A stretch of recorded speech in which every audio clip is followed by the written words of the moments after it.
تو ساری زندگی رب العزت کی نعمتیں کھا کر اس کا شکریہ ادا کرنے کے لیے اس کے گھر کے اندر نہیں آیا. تجھے پتہ ہے قرآن چیخ چیخ کر لوگوں کو یہ بات کہہ رہا ہے کہ مومنو آؤ رب العزت کی بارگاہ کے اندر آؤ, صراط مستقیم پر چلو. صراط مستقیم کیا چیز ہے؟ صراط مستقیم قرآن کا راستہ ہے. اگر ہم صراط مستقیم کے اوپر چلتے ہیں تو ہمیں قرآن پڑھنا پڑے گا. جب قرآن پڑھنا پڑے گا تو پھر مسجد کے آنا پڑے گا. مسجد کے اندر آنا پڑے گا تو ہمیں قید کے اندر رہنا پڑے گا. جس طرح قید کے اندر ایک قیدی کو رکھا جاتا ہے, اسی طرح ایک مسجد کے اندر مومن کو رکھا جاتا ہے.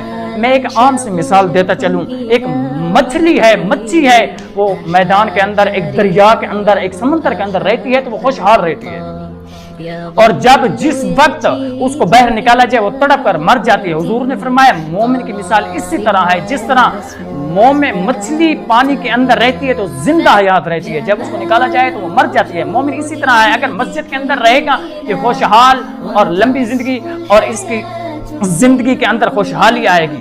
یہ رب العزت کی بارگاہ کے اندر پہنچو, بہت ہی قریب ہو جائے گا. اگر ہمارے